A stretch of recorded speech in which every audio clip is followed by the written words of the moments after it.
Ladies and gentlemen, welcome back to the last edition of Draft Outlook this week. We are looking into 5 more teams. We are going with the 5-win teams today. And starting out with these 5-win teams is the New York Jets. And with me today, going over the New York Jets, Chargers, Los Angeles Rams, Chicago Bears. Well, no, Jacksonville Jaguars. We're saving the Bears for Monday to see what tonight's game again between Trubisky and Kaiser will bring. We will go over that Monday morning. But for now, we're going over those 4 teams: Jacksonville, Los Angeles Rams, San Diego Chargers, New York Jets. And with me today, Chris Ransom. Welcome, today's Chris. going to be a fun show. We get to open up with the New York Jets, supposedly the worst team in the NFL on paper this year. And then after that, we'll double dip in LA. And by that, I mean we'll preview the Chargers and the Rams. They're both in Los Angeles this year. It's easy to get them mixed up with San Diego because you think the Chargers, you think of San Diego, you think of their history.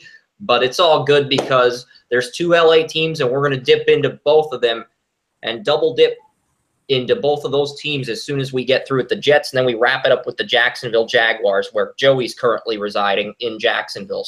And then at the end, if we have time, we'll break down Ohio State versus Indiana, because that's tonight as well.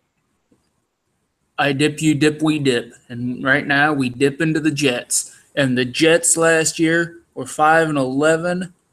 I don't hold much of a prayer that they're going to get back to that. And as we go down through, look at the stats. So far in the preseason, they're averaging almost 15 points a game. They're averaging 81 rushing yards. Their passing yards aren't bad. They're 8th.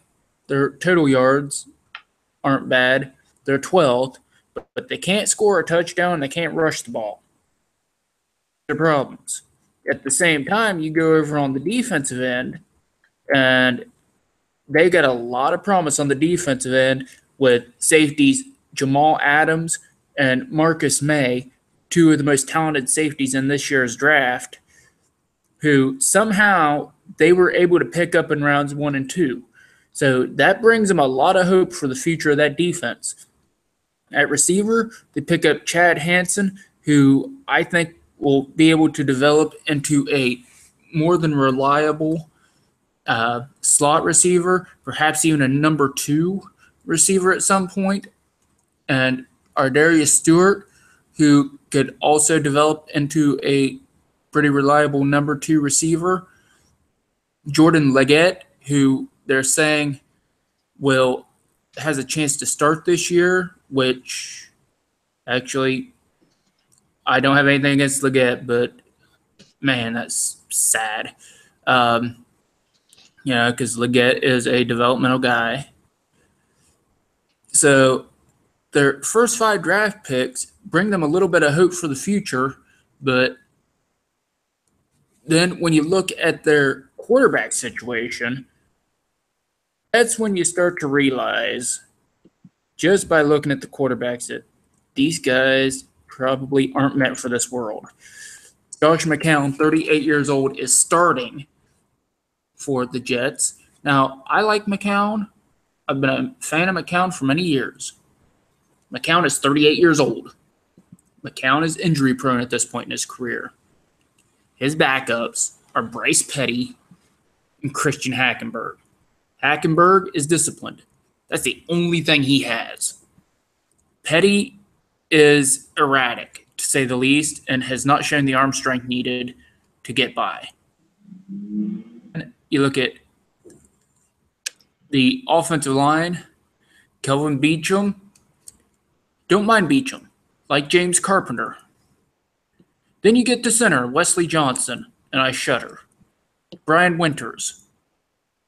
No. Right tackle, Ben Aguilana. Ick. It's like you got 3 backups there from center to your right side. So that's 3 members of your offensive line that are not good. Yeah, Yeah. this Jets team is just in such a dysfunctional state as a franchise that they sort of have to have faith in Ardarius Stewart, Chad Hansen, and Jordan Leggett. I know Leggett's a number 2 tight end at best, but their offense is so dire. Outside of the guard position, they have no stability on the entire offense. Outside of James Carpenter and Brian Winters at guard, there is no stability on the rest of this entire offense. They never replaced Ferguson at left tackle. They got someone else who just wasn't as good. And last year, they brought in Kelvin Beachum, hoping to address that, but that's probably not going to work it out at all. So they got short-term guys, and we're not even sure who's going to be the starting left tackle. They never replaced Mangold either. They ignored that. So I really don't know what the Jets are doing. This team is a mess right now, and there's conflicting reports that Powell's going to start at running back. There's also reports that Matt Forte is going to start at running back. So this Jets team, outside of their guard position, they have practically no identity on the offensive side of the ball. And it's going to be a long year. And the only way they can go 5-11 is if Josh McCown plays all 16 games. That's the best case scenario. But that's actually that worst case scenario too, because that could keep them from getting a good quarterback in the draft. Because we're not going to talk about that right now, but my point is that's the best case scenario, assuming everything goes the Jets' way. They go 5-11. Josh McCown saves the team. He starts all 16 games, and Todd Bowles somehow manages to keep his job with another 5-11 record, and I don't think that's going to happen. So, well, here's the thing that I think will keep them from getting the number 1 overall pick. I want you to look over at their defense. Who's on their defense right now? Their defensive ends are Muhammad Wilkerson and Leonard Williams. Williams had a great rookie campaign, and Wilkerson is a very good player. Then you have, going down to the secondary, you have Jamal Adams and Marcus May, who are both going to be starting this year at safety, both rookies. They're going to be able to gel together and work together. And if you look at those 4 guys, those are 4 playmakers who are – the Jets could win 4 games with 3 of them by the skin of their teeth, simply by Williams getting through the line and getting a rush, and May or Adams getting an interception. So, I mean, it's going to come down to the main position guys. Like, I value outside linebackers in the 34 and cornerbacks more than safeties, but these guys are going to have an impact, and you can't underestimate that. The thing is, are Morris Claiborne and Sheldon Richardson going to play well enough to the point where teams account for them putting May and Adams in a position where they can step up and be the difference makers? That's the thing, and I don't think that's a necessary yes yet. But if they do, this team has a chance. So I'm interested to see what's going to happen. The defense isn't as bad as people thinks it is. In fact, it's probably the strength of this Jets team. But there are some missing pieces that keep this defense from bailing any quarterback out. There are some missing pieces on offense. This team needs an offensive presence. So, yeah, there's not much to look forward to until next offseason for Jets fans. There's not, but the thing is like the Jets are maybe a draft away from having a nice core nucleus to work with. The problem is they're going to need a good 4 or 5 picks, not role players, but they're going to have to get at least 2 instant starters like they did with, and 2 instant playmakers like they did with May and Adams this year to make this work. Yes, they need a quarterback, and then they've got to spend both of their day 2 picks finding immediate starters on the offensive line. If they do that, this team has a shot to make a quick turnaround and go 6-10, 7-9, 8-8, maybe if they're lucky. But it's going to be a process, and it's not going to be something they perfect overnight. Yeah, that's exactly right, because it's they've got some good key pieces, but they also have too many holes to even think about competing in a division this year. And that said, we're going to move on to the next team on our docket. This team we're going to have a little more to say about, and that's the Los Angeles Chargers. And this is a team, they drafted Mike Williams injury. Lamp, they drafted Dan Feeney. Forrest Lamp's on injured reserve. He's not playing at all this year. Oh, yeah, that's right, because Mike Williams, they're also saying he might not play this year. He'll be out for the first 4 to 8 weeks of the season. Yeah, so their top 2 picks are done already. So they got Dan Feeney and Desmond King with Rashawn Jenkins, who are their top rookies. And this is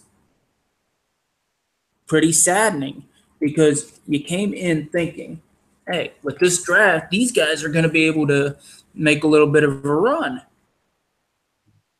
And now you're like, well, crap. You know, they're probably not going to be able to make some type of run because all their draft picks, everything they did to improve, they're basically the same team now as they were last year. Yeah, and this is just kind of sad for Chargers fans. You just lost the franchise, your beloved San Diego team to LA, and now Keenan Allen comes back. Tyrell Williams had over 1,000 receiving yards last year. He's going to have to be the man again, and if Keenan Allen goes down, Los Angeles is going to have trouble with the tight ends because Los Angeles is going to have to turn to Melvin Gordon and the tight ends because I like Russell Okung as a left tackle for the Chargers. He opens up against his former team in Denver, Week 1 Monday Night Football. And I initially was going to pick the Chargers to go into Denver and get the upset, but with the injuries to Forrest Lamp, Mike Williams, and now Denzel Perriman on the defensive side of the ball, who's going to be out 8 to 10 weeks, who we both really liked back in that 2015 draft, their options are really going to be limited. They had a huge hole at safety in last year's draft. They didn't address it, but they got some immediate impact players like Williams, like Forrest Lamp, and we were like, oh, wow, they got some really good players. Maybe this team will be a dark horse because they got excellent value. And now those players got injured. So it's like if Keenan Allen does not stay healthy this year, we're going to see Phillip Rivers get so pissed that he's actually going to look like he's improvising a Fox News anchor after he throws an interception because he's fiery. Yeah, and, you know, we love fiery people, but the thing is, Antonio Gates is in the downside of his career. Hunter Henry's going to have to step up at tight end. So Phillip Rivers can be fiery, but does he have the people around him to turn that fire into something? That being said, if Gordon steps up this year, he does have a chance. And especially if that defense steps up. Because last year, Joey Bosa had an amazing rookie year. They've got some good players as in Leggett and Brandon Mebane on that defensive line. That defensive line is solid. They have Casey Hayward, who is a guy that I like. Interceptions last year. Yeah, I like Hayward. Dwight Lowry is a guy I like coming out at free safety. Brett's coming back off of injured reserve, plus Melvin Ingram got a new contract as well. Yeah, so, I mean, the Chargers do have a good bit of promise. They just have a problem right now. They're basically the same team they were last year before injuries. Because Desmond King's third on the depth chart at free safety. So their rookies, Dan Feeney is behind Kenny Wiggins on the offensive line at right guard. So their rookies are at this moment with Mike Williams and you help me, Chris. Name just jumped out of my brain. Is it Verrett, the corner? Who are you thinking of? The other rookie, the offensive lineman. The rookie, there was a rookie. Offensive guard, the one we were both high on. Dan Feeney was the rookie guard out of Indiana. The other guard who was taken before him was Forrest Lamp. He got placed on injured reserve. Yeah. So without Lamp and Williams, you're basically looking at last year's team with a little more depth before the injury started for the Chargers offense. So what the outlook for this team will be is going to be interesting because we can't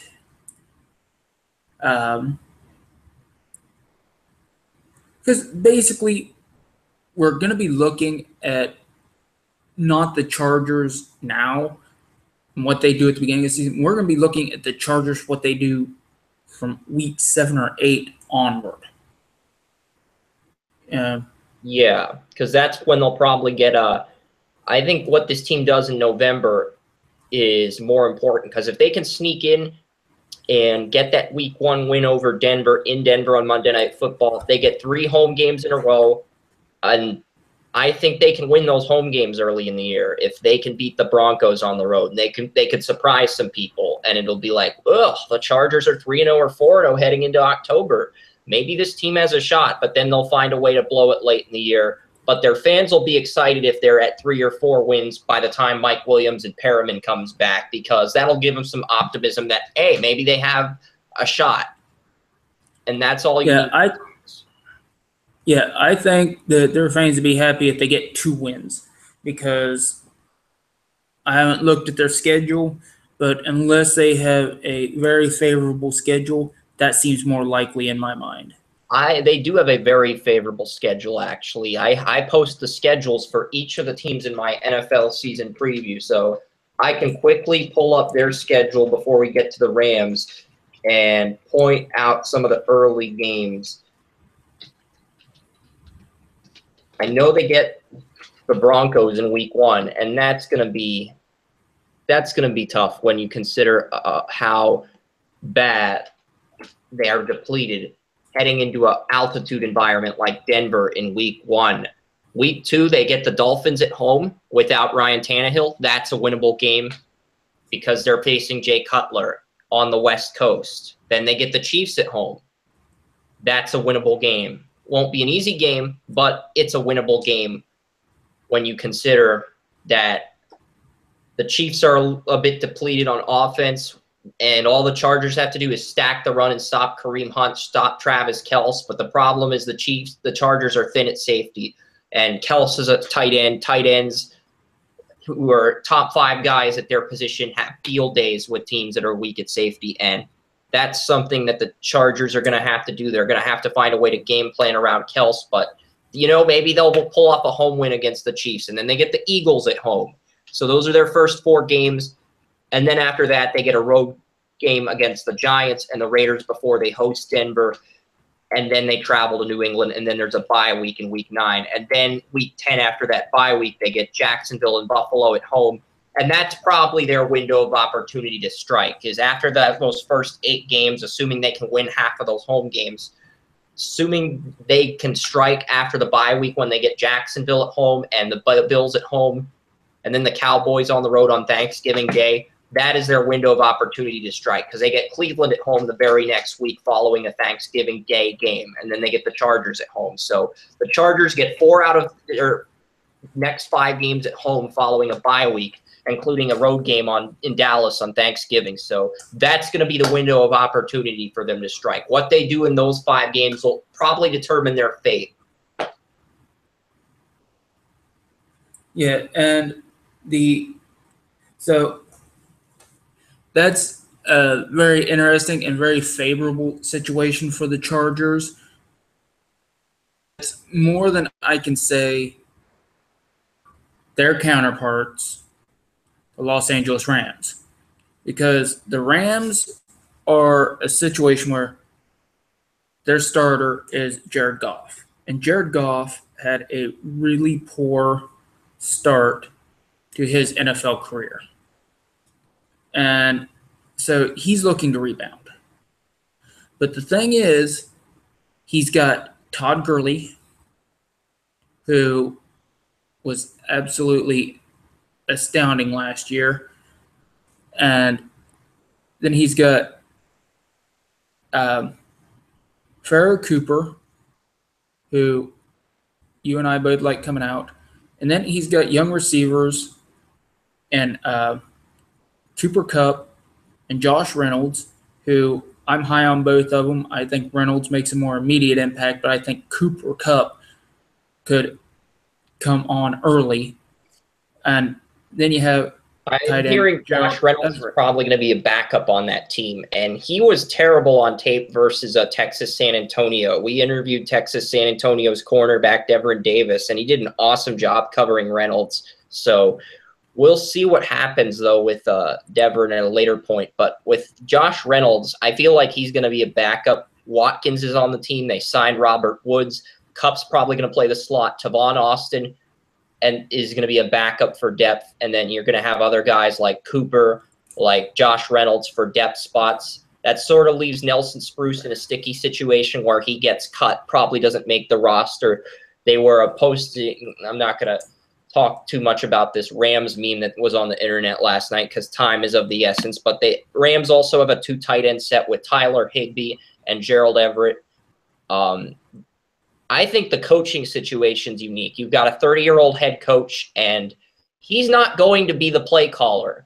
I know that Hugh Jackson and Kyle Shanahan want the play calling duties on the offensive side of the ball as well as being the head coach. Sean McVay just wants to be a mediator. He's letting Wade Phillips call the plays on defense because that's what Wade excels at, and the guy calling the plays on offense is going to be Matt LaFleur. He was the quarterback's coach for the Atlanta Falcons and the understudy to Kyle Shanahan in Atlanta last year. And now he's taking over in his first gig as offensive coordinator. So Matt LaFleur could be a name to watch for on the coaching radar if the Rams manage to get 8 wins this season. Yeah, but for them to get 8 wins and for him to get a blip on it, one stat that needs to increase. I mentioned Todd Gurley had a very good rookie campaign. But Todd Gurley only averaged 3.2 yards a carry. And part of that reason was the poor run blocking that the Rams had. This line was just terrible. They brought in left tackle Andrew Whitworth from the Cincinnati Bengals, who I like as a blindside, but there are still holes everywhere else on the offensive line. Rob Havenstein was a 5th-round prospect. He did well as a rookie at right tackle, which is one of the reasons why Todd Gurley took off. He sort of struggled last year, and he struggled to the point where they were considering moving him to right guard and moving their right guard to right tackle. So Jamon Brown, he excelled as a right guard last year in pass protection. That's why they were considering moving him to right tackle. But can Jamon Brown become a good run blocker as well? Because I don't think Jamon Brown or Rob Havenstein is the right tackle for the future next to Andrew Whitworth. And Whitworth is like 33 right now, so he might not be a long-term answer at left tackle either. So can Jared Goff play well enough with this offensive line until they straighten it out? And if they straighten it out and he struggles, will they get rid of him and lose their patience, like with what's happening with Blake Bortles in Jacksonville? Because I think those are the 2 questions that will ultimately determine Jared Goff's legacy with the Rams and whether he gets to maintain the starting job. Yeah, and this is the interesting part. In 2015, the Rams offensive line, Todd Gurley averaged 4.8 yards. Last year, he averaged 3.2. Now, move on to Hold on. Before we get to the defense, I'd just like to say the Rams were 32nd in points per game, 32nd in total yards per game, 31st in passing yards per game, and 31st in rushing yards per game last season. They were the first offense in NFL history to finish in the bottom 2 in every single offensive category last year. Well, I wasn't going to get to defense right away, but that's good to know. I was actually going to get to the line stat, which was last year with Jared Goff. Goff, which tiny hands, it's like we didn't, we expected this, but in 7 games he was sacked 26 times. So, fumbling the ball we expected. But when you're on as an offensive line, you have to take pride and not give up 26 sacks to against the number 1 overall pick, and give up. You have a star running back in the making, and you only give him enough room to get 3.2 yards a carry. That tells me that the offensive line is not doing its job, and somewhere along the line, these guys have got to get their shit together, because this is the offensive line. This is the main reason that offense is not going to take off. That offensive line has got to be better. Here is another stat, a staggering large statistic. The Rams gave up 118 quarterback hurries in those 7 games. So that's an average of 16.8 quarterback hurries per game. So that's like literally every passing play or every 2 passing plays, Goff got hurried. That's abysmal.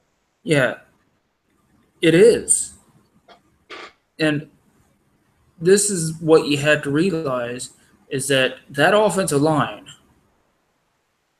I like Tamarick Hemingway. I like Tyler Higbee. They got Gerald Everett from South Alabama in the draft too, and I like Everett. They run a 2 tight end set. What you're looking at is an offensive line that needs to be better. Saffold has to be better. Greg Robinson has to be better. Rainey has to be better. The Detroit Lions. Oh yeah, he did, but for some reason he's still on their depth chart. Go figure. I think it's Pace Murphy now. So they got John Sullivan from the Vikings at center, but Sullivan got released by the Vikings before the start of last season, so he's a year out of football. Yeah, it's like I'm not too keen on. I don't think he'll beat out Rainey at this point for the center position, simply because he hasn't been in football. It's so. These guys have got to be better. That's all there is to it, And well, they fired their offensive line coach, Paul Boudreaux, who was a pass blocking specialist, but he didn't have much to work with. They replaced him with Aaron Kromer, who was the offensive line coach in Buffalo, which ran a run blocking scheme. So Kromer's probably going to tailor gear this offense to where he's going to tailor gear the offensive line, so they're focused more on opening things up for Gurley. I don't know if we'll see a drop-off between Boudreaux's pass blocking concepts, or if we'll see the Rams take the pass blocking concepts that Boudreaux tried to teach them and combine them with the run blocking that Kromer provides. Because Kromer's a run blocking guy. They basically took an offensive line coach that excels in pass protection, fired him because they gave up too much sacks, and replaced him with a guy who excels in run blocking. So I think that bodes well for Gurley, but how is that going to bode well for Goff? Too many sacks, Chris. Too many sacks. Read your dictionary, Chris. Too many. Too many sacks. It's pretty obvious that Goff's hit a lot. You said too much. That's really bad grammar, Chris. Yeah. I expect better. Kromer is a decent hire. He did a lot for the running game in Buffalo last year as an offensive line coach, so I feel like Gurley's going to be better this year. Yeah, now, moving on from your bad grammar, well, the offense has all these issues. I like the defense, especially the defensive line. I like Aaron Donald and Michael Brockers. I think they're going to have great years. I think Alec Ogletree is a very good player that's only going to get better. Trumaine Johnson, I like at cornerback. I'm kind of out there on the safeties. But when it comes to that front seven, there's a lot to like.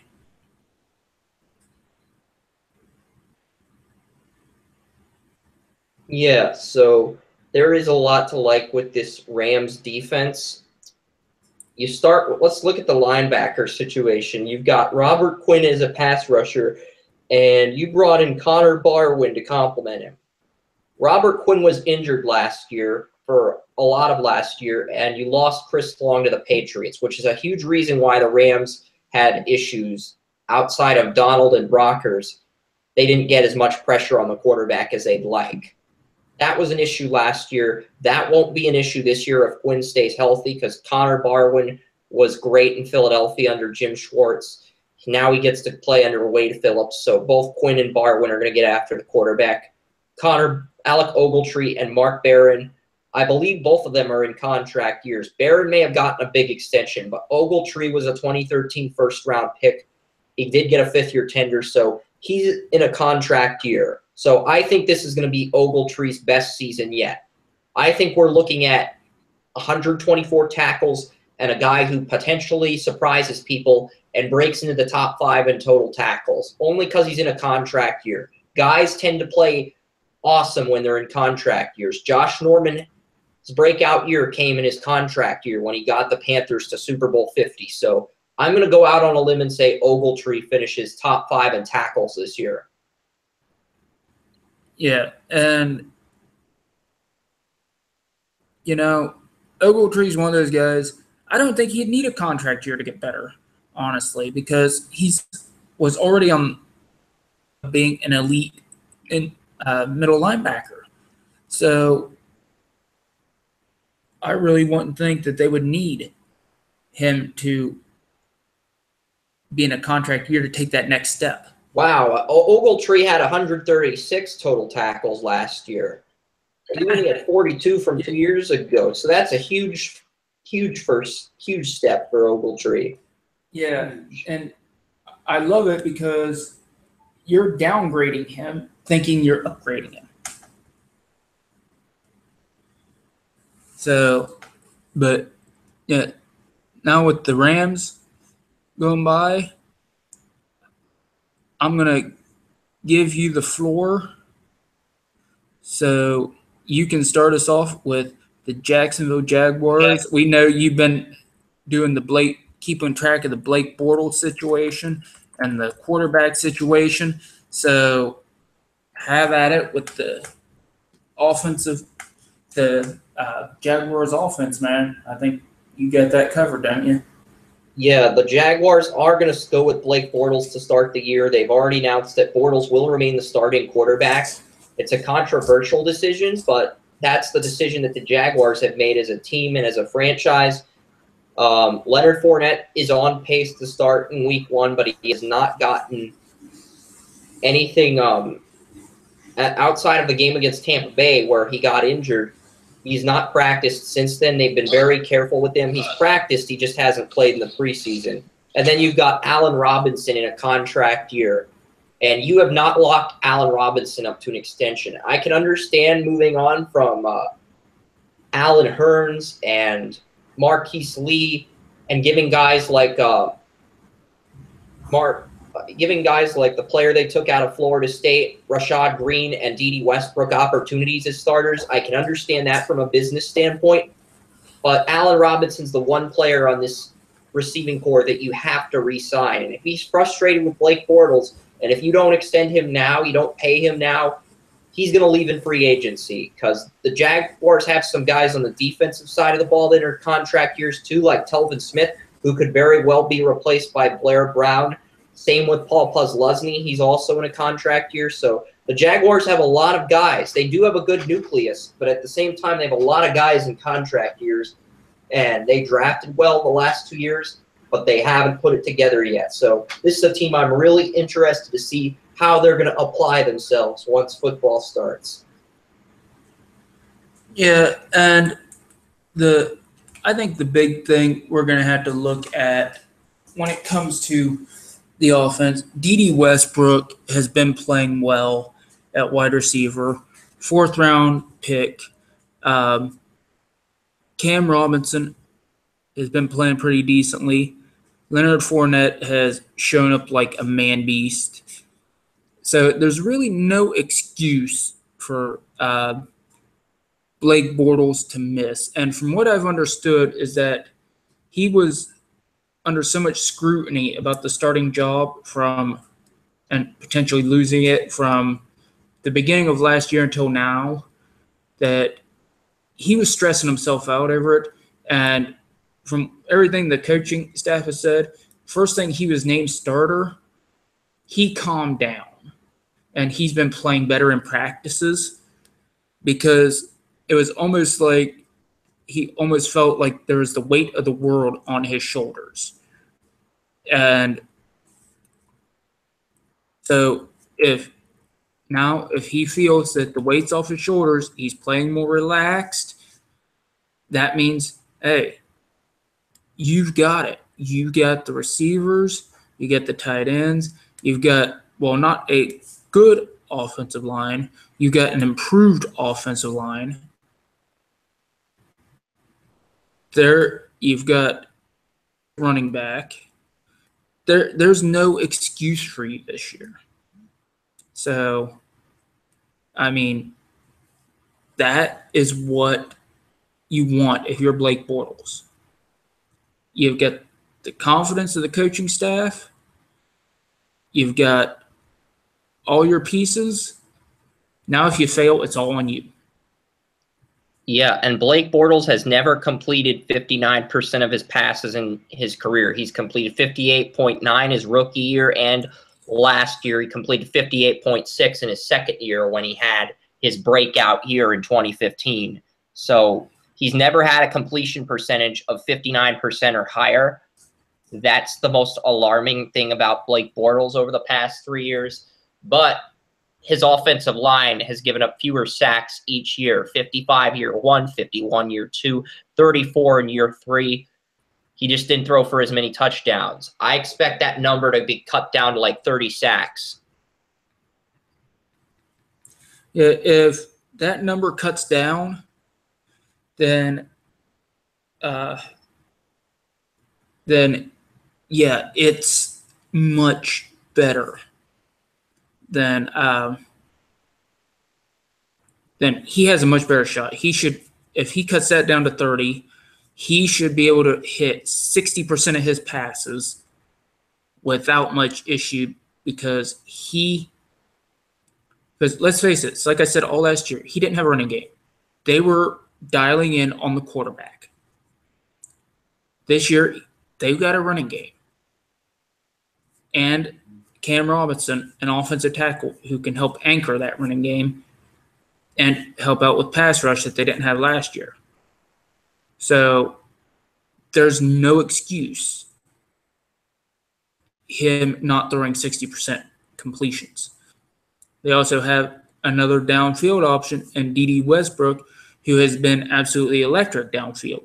One more thing with Bortles is I think some of his mistakes have to do with luck because in his rookie year, he had 7 fumbles, but only one of those fumbles resulted in a turnover. Second year, he had 14 fumbles. Only 5 of those 14 fumbles resulted in turnovers. Year 3, he had 8 fumbles. He cut back on the fumbles, but 6 of those 8 fumbles resulted in turnovers. So some of this is luck or just bad decision-making or not getting the snap off or other mechanics or fundamentals. Yeah, I mean, it's always something to that effect. But whether it, so in the end, that's not going to matter because once again, you have everything in place. So bad luck's not going to be it for you. All these other excuses are not going to be there. So he has to take it upon himself to be the man, to lift everybody up. And everybody says it's his parting ways. Personally, I don't care about his partying ways except for the fact that he won't come downtown and party with me. But as far as that with football, he's got to concentrate on the football. When he's playing football during the season, he's got to concentrate on football. He's got the pieces. He's got the offensive line, or at least most of it. He's got the running back. So that's what needs to matter. Lift him up. All this talk about his partying, not going to matter. All this talk about being inaccurate, not going to happen. Because remember, NFL is a what have you done for me lately business. When he was setting franchise records, nobody mentioned his partying. He had a down year. Hey, partying too much. Don't care. Guess what? Now you're looking at potentially not being able to get a contract extension. You're looking at all these other different things. You're thinking about potentially being cut. Now, it's time to set more franchise records. It's time to break your own records. It's time to cut down on sacks. And it's time to take advantage of the talent that you have around you. One more interesting note with the Jaguars is former wide receiver Keenan McCardell is coming back as a wide receivers coach. They hired him as a wide receivers coach to work with and mentor the wide receivers. Yeah, and I like that. I liked McCardell. I liked McCardell when he was playing. He was one of the grittiest, most fundamentally sound receivers in the league. So I think that is an excellent hire, especially for Rashad Green, and D.D. Westbrook. Those two guys, they've got to get their route running down. They've got to work on their fundamentals. Marquise Lee's got to work on his fundamentals a little bit. So I think for those three guys especially, this is probably the best hire that they could have ever dreamed of. So I think that is an excellent hire. And defensively, these guys are ready to make a push. I mean, Calais Campbell's older, but he's still more than capable. Now, Dante Fowler Jr., if he stays out of legal trouble, I heard he got in a little bit of a mess here during the offseason. Yannick Ngakoue, Maryland pass rusher, who I had a first-round grade on. He really surprised a lot of people, and he actually played like he was better than Fowler at times last year. Yeah, and I actually thought Fowler and Ngakoue were kind of side by side. One would go not play as well, the other one would play up. So I thought they were great compliments to each other. I like Malik Jackson. Miles Jack starting in the middle, and he's taking some bad angles, but he's really showing his athleticism in the middle. Paul Posluszky is doing well. Jalen Ramsey's doing well. Gibson's doing well. I mean, these guys are ready to go. And so we really just need the offense to catch up with the defense. And if that happens, then I think Jacksonville has a chance to push for a playoffs. Yeah, so that's a good thing. If the offense can pull it together, who knows where the Jaguars could go. The sky could be the limit because they have a very easy schedule. I'll pull up their schedule really quickly on the site because their schedule is manageable. And if Blake Bortles can avoid interceptions, this team can win the division. Like, if he has a game with 0 interceptions, they're going to win that game because that's just how good they are at every other position. That if Bortles avoids interceptions, they can win 10 games. If Bortles can go 7 games without an interception, this team can win 10 games because they have the Texans on the road to begin the year. That's going to be a rough game. But after that, you get the Titans in Jacksonville. You get the Ravens in London at 9:30 a.m., which I think they can win. The Jaguars were 2-0 in London last year. The Jets, they get the Jets on the road. That's a winnable game. They're probably going to lose to Pittsburgh in Heinz Field. They get the Rams at home with Jared Goff. They get the Colts on the road in Indianapolis in Week 7. That's a winnable game if Andrew Luck's not back by then. They could steal that one on the road. If Andrew Luck is not back by Week 7, they could steal that game on the road heading into their bye week. If he is back, they're screwed, though, and I think he'll be back by that point. The Bengals, they get the Bengals at home. That's a winnable game. They get the Chargers. I think that game's actually in Jacksonville. I thought it was in L.A. It's in Jacksonville, actually. So that's a winnable game. That's winnable. They play the Browns in Cleveland on November 19th. You were really hoping that game was in Jacksonville so you could get tickets. That's winnable. They get the Cardinals in Arizona. I think they'll lose that game. The hangover to the West Coast could affect them. The Colts at home, that's winnable. Seattle at home, they'll probably lose that game, but you never know. The Texans, they get the Texans at home. That's winnable, and then they end the year on the road with San Francisco and the Tennessee Titans. So you never know. If the Jaguars can play turnover-free football in some of these road games against teams like the Titans or the Texans in Houston, they have a shot. So we'll see. I think they're going to go 7-9 this year. Oh, wait, I'm not supposed to reveal my outlooks, but yeah. I feel like they can win 7 to 9 games with this schedule. Well, it is that time for the outlook. So go ahead and reveal your Jacksonville Jaguars outlook.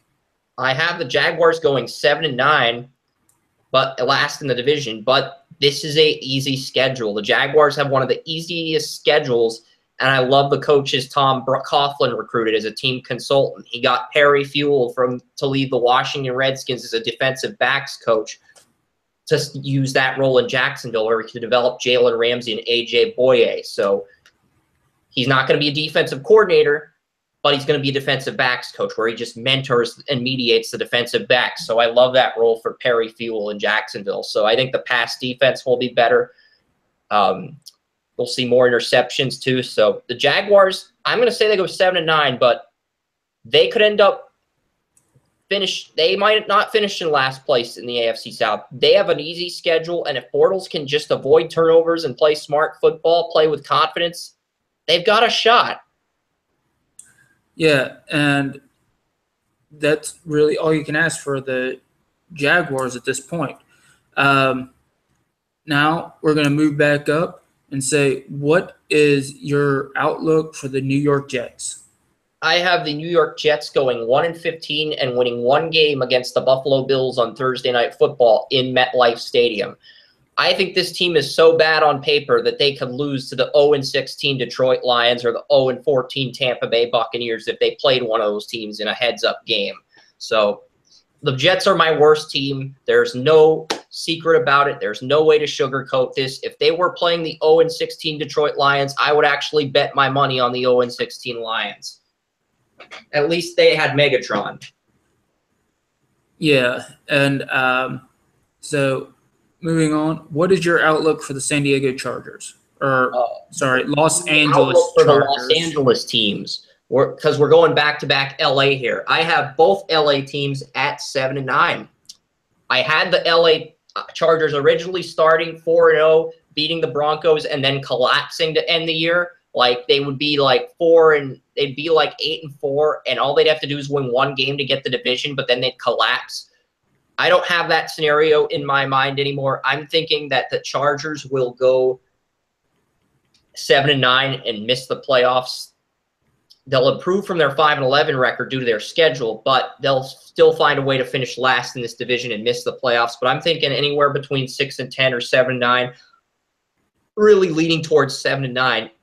And then with the Los Angeles Rams, I also have them at 7-9. I have them finishing ahead of the 49ers and ahead of the Cardinals to finish second in the NFC West. Also, if the Rams swept the 49ers, I have the Rams losing to the 49ers on Thursday Night Football, but I have Seattle winning that division at 8-8. So if the Rams swept the 49ers, the Los Angeles Rams at 8-8 would be the NFC West winner, not Seattle. So that's an interesting kicker. If they sweep the 49ers and go 8-8, Seattle also goes 8-8.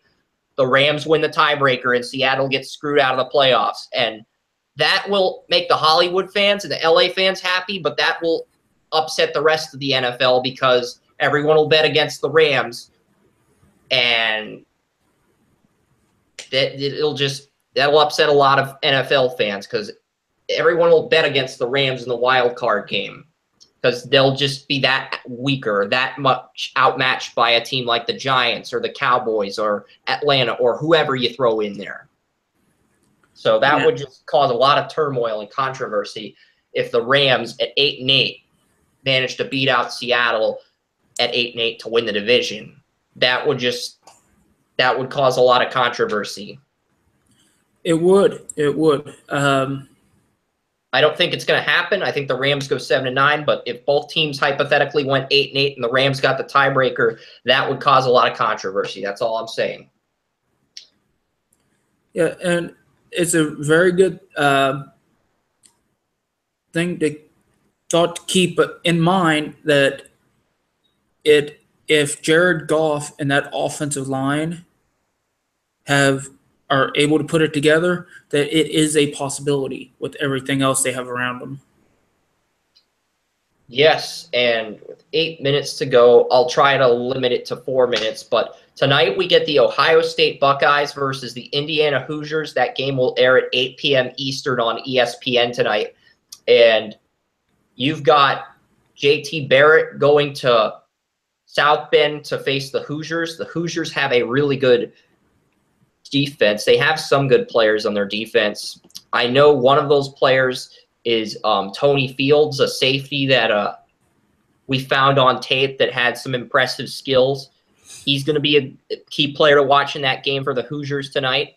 The other key player for Indiana tonight in that game is their cornerback. They've got a good cornerback, the Indiana Hoosiers do. They've got a cornerback that complements their safety well. Rashard Fant.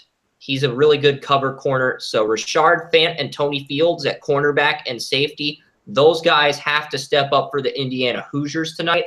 Ohio State, they also have Mike Webb, a 1,000-yard rusher as a freshman redshirt, coming back as a sophomore redshirt. He's projected to be a 2019 first-round pick, but some think he might declare this year since he is a sophomore redshirt, and he is draft eligible. So Mike Weber's a player to keep an eye on. Ohio State's got two cornerbacks on the secondary in Denzel Ward, who was a nickel guy last year to Lattimore and Conley, enters his junior season, and Damone Arnett. He's a sophomore redshirt with 4.3 speed that Matt Miller has raved about as this year's Lattimore. So we'll see what the Buckeyes can do with these young corners. They have a returning senior safety in Damon Webb, so we might see if these guys on the secondary can play as well as Malik Hooker, as well as Conley and Lattimore did last year, maybe all three of these Buckeyes go in the first round too. It's too early to say right now, but it's a possibility if Ohio State's secondary is just as good as last year. But they've got big shoes to fill. So I'm really interested to see what's going to happen. But I think the key matchup in that game is Marcus Baugh, the Ohio State tight end, who Ryan Romero has as his #1 tight end in the entire draft, going up against Tony Fields, the Indiana safety. That is a pretty big matchup. And it's going to be interesting to see what happens because Ian Thomas, he's a senior tight end for the Indiana Hoosiers.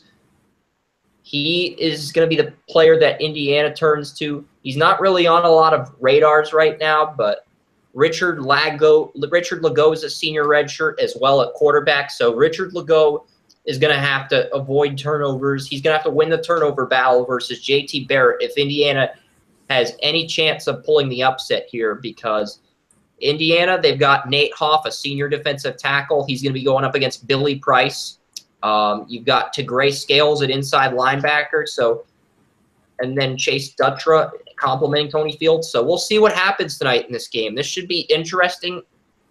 My final score for this game is going to be Ohio State 24, Indiana 13. So I'm going to have the Buckeyes by 11, but I think it's going to be an interesting and exciting game in the first half. But Ohio State, with their defense, with all they have coming back, I think they're going to find a way to pull away in the end because they've got Jamarco Jones and Billy Price on that offensive line, as well as their right tackle, who's a projected first rounder in 2019. So there's a lot of good pieces on this Ohio State team, and I think they are the favorite to win the Big Ten this year.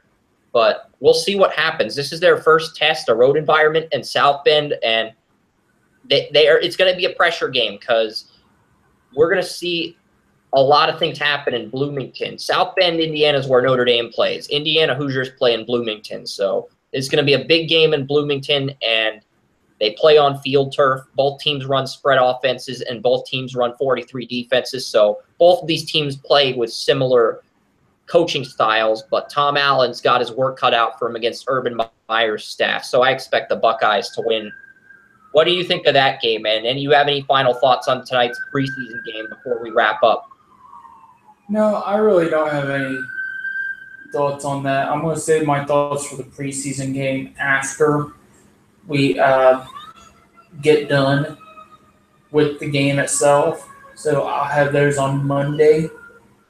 But as far as this game goes, I expect the Buckeyes to win. But other than that, I really don't have much thought on anything else with the game.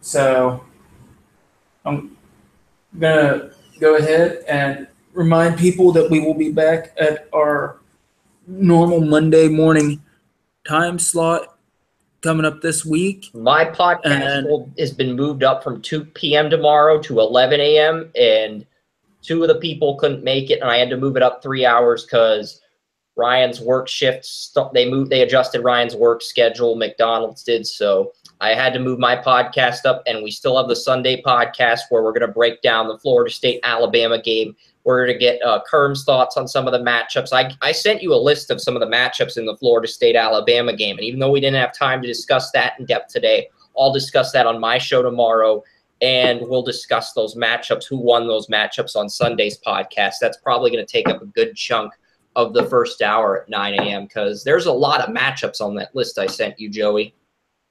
Yeah, and that will be on TalkShoe. And